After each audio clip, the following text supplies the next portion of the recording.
Será que ainda vale a pena aprender Pandas em 2026? A resposta rápida e curta é com certeza. Para quem não sabe, o Pandas é uma biblioteca do Python, onde ele consegue transformar uma planilha, um Excel, uma tabela, qualquer coisa que esteja muito bagunçada em algo que a gente consegue obter respostas claras. Todo mundo da engenharia de dados, análise de dados, ciência de dados sabe Pandas. É praticamente o primeiro passo que a gente dá quando a gente entra nesse mundo dos dados. Quando o volume dos dados começa a ficar muito grande, aí a gente parte sim para outras ferramentas, como o DuckDB, o Spark, o Polars, mas por enquanto o Pandas já serve para muita coisa. Hoje eu quero trazer uma abordagem diferente para a gente. A gente está na era da inteligência artificial e é por conta disso que a gente tem que aprender com outros métodos. A gente tem que ser mais inteligente na forma que a gente vai aprender esses conteúdos agora. Por que eu tô falando isso? Porque se a gente abre uma inteligência artificial e pede para ela criar um código do Pandas, ela cria na mesma hora.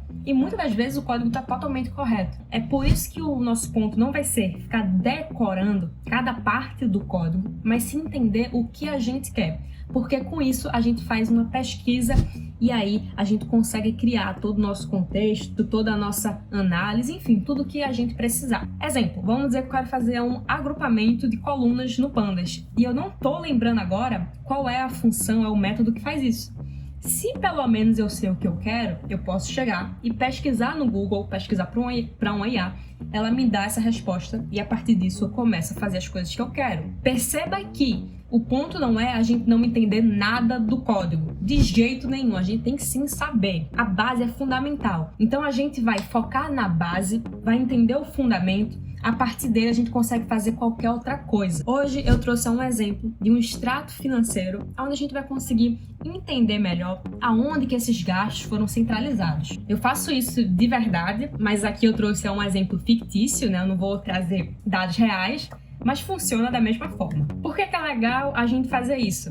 Eu posso, a partir do Pandas, né, com o meu extrato, entender aonde que eu gastei mais, quais foram as categorias que eu mais gastei. E assim, você não precisa usar essa coisa de financeiro no Pandas, tá? Você pode usar para qualquer coisa que você queira analisar. Esse aqui só é o exemplo que eu vou trazer hoje. Então vamos lá. Tô aqui com o meu Anti-Gravity aberto. Coisas pra gente perceber que é o seguinte, a minha estrutura, ela tá dividida em data, notebooks, PyProject.tom, um README e um UVlock. Eu criei esse projeto com o UV, então é por isso que essas coisinhas daqui, elas já vieram, tá, pra gente aqui, e o ponto .venv também, que é o meu ambiente virtual. As bibliotecas que eu preciso instalar para usar é o Pandas, obviamente, o NumPy, Matplotlib e o IPyKernel. Por quê? O Pandas ele é uma biblioteca do Python, de fato. Quando a gente vai trabalhar com Pandas, uma forma melhor de fazer isso é a gente separar em células aquilo que a gente quer consultar, né, transformar, enfim.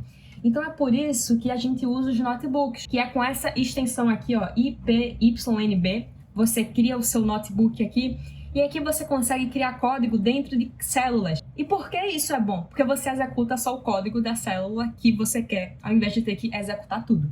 Então, vamos lá. Primeira coisa que eu fiz aqui foi importar o Pandas. Eu preciso trabalhar com ele, então eu preciso importar ele. Depois, eu criei um data frame e passei para ele, então, a localização de onde estava o meu CSV, que é esse extrato daqui, onde eu tenho a data, a descrição e o meu valor. Perceba que a data, né, elas estão muito inconsistentes, os formatos dela. Na descrição eu também tenho inconsistências, porque, por exemplo, eu tenho iFood aqui e iFood aqui, são a mesma coisa, só que um tá minúsculo, outro tá maiúsculo. Um aqui tá com espaçamento na frente. Na parte de valor, a gente tem uns que estão com aspas, a gente tem alguns negativos, a gente tem alguns positivos, então a gente vai organizar isso tudo para dar pra gente entender melhor. Só um ponto aqui rapidinho que a gente vai passar de uma forma mais superficial por isso tudo, mas se você quiser ver com mais detalhes na jornada de dados, a gente tá aí entrando com a nossa trilha de Python para você aprender da maneira certa em 2026, aprender de forma inteligente. Eu tenho essa função chamada .head, onde eu consigo visualizar as primeiras 5 linhas do meu data frame. E um data frame é uma tabela no Pandas, tá? No df.head10, eu estou dizendo que eu quero pegar meu data frame e imprimir as primeiras 10 linhas dele. E aí você vê aqui que a gente tem literalmente uma tabelinha que ele cria. Ele mostra aqui a data, a descrição, é o valor, e aqui são os índices, tá? Estão sendo referentes às linhas. Legal. O que é que o Pandas faz que é muito interessante? É a gente conseguir visualizar o nosso dataset, os nossos dados. A gente tem aqui algumas funções muito legais para fazer isso. A primeira é o df.info, tá? Onde a gente consegue aqui ter informações sobre total de colunas, os tipos das colunas, quantas colunas são nulas. Isso aqui é muito legal para a gente conseguir entender os nossos dados, entender os tipos deles, quantidades de valores vazios, enfim. Aí a gente tem também o df shape. Esse aqui a gente tem informação do total de linhas e aqui o total de colunas.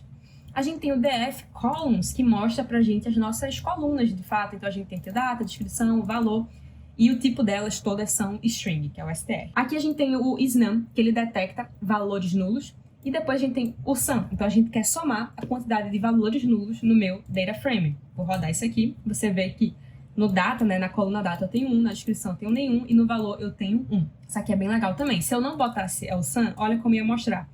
Ele ia mostrar para cada linha se é verdadeiro ou falso, verdadeiro ou falso. Mas como a gente quer a soma, fica mais fácil de visualizar, a gente bota aqui o sum. E aí, entra numa outra coisa muito legal do Pandas, que é a parte de transformação de dados, né? Limpeza de dados. Aqui é muito parecido com o SQL, inclusive, tá? A gente pode usar a linguagem SQL, né? A forma da escrita mesmo, para fazer essas queries, né, para fazer essas transformações que a gente quer. Exemplo, nessa linha aqui, eu tô corrigindo, né, eu tô trocando aqui de vírgula para ser um ponto, tá, na minha coluna valor. Nessa outra linha aqui, eu tô corrigindo erros, né, de espaço, removendo esses espaços em branco e padronizando tudo isso, botando em maiúscula, que é o upper. Então, se eu dou um ponto head novamente, e você vê que aqui agora, ó, minha descrição, todas estão em maiúsculas, e os meus números aqui, eles já estão formatados com o ponto, que era o que eu queria. A gente pode fazer mais transformações. Por exemplo, eu posso tratar datas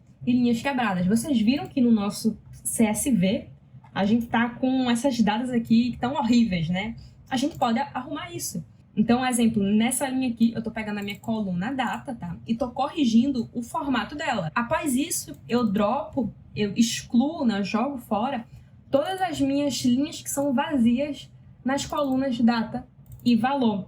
E aqui são variáveis, né, de apoio que eu criei só para ver a quantidade de linhas que a gente tinha antes e linhas que a gente vai ter depois, tá? E aí depois aqui eu imprimo isso tudo.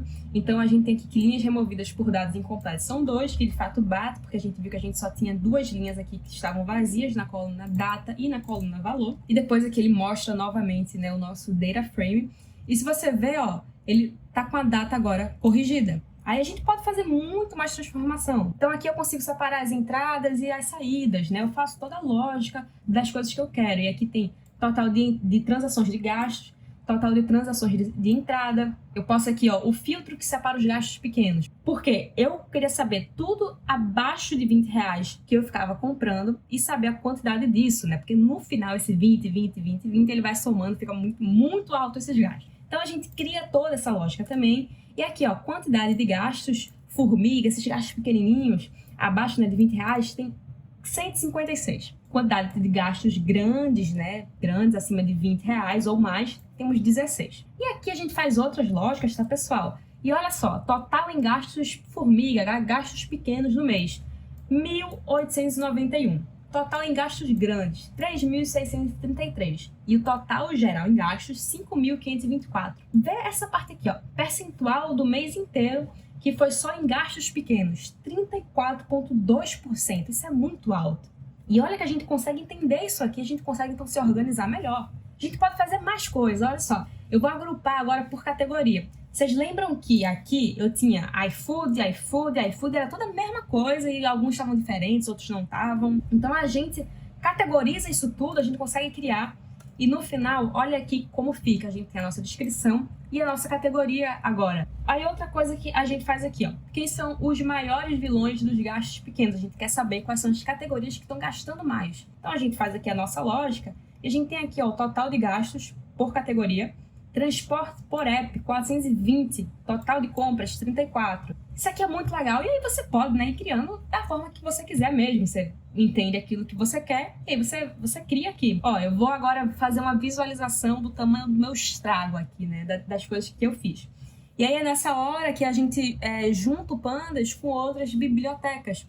Uma muito comum de usar é o Matplotlib, onde a gente consegue fazer visualizações. Então eu crio aqui, né, a minha lógica e olha só, eu criei aqui um gráfico de gastos pequenos versus os gastos grandes em maio de 2026 e tenho aqui essa visualização que me ajuda, né, a entender melhor. Tem um outro aqui, ó, que é a categoria de gastos formigas, tudo aqui em visualização com a forma melhor da gente entender. Com esses códigos simples em Pandas, eu consigo tirar informações extremamente úteis para mim. Eu espero que com esse exemplo aqui você tenha conseguido entender por que o Pandas é tão importante, né, para engenharia, análise e ciência de dados, como você pode utilizar ele e como você pode também juntar ele com outras bibliotecas, como, por exemplo, o Matplotlib, para a gente criar essas visualizações. Comenta aqui se você gostou desse vídeo, se você quer saber mais coisas sobre Pandas, e lembra que lá na plataforma da Jornada de Dados, a gente vai ter a nossa trilha de Pandas, passando por cada coisa aqui e, mais uma vez, entendendo a melhor forma de aprender isso e estudar nessa era da inteligência artificial. Então, eu espero que você tenha gostado do vídeo. Se gostou, deixa um like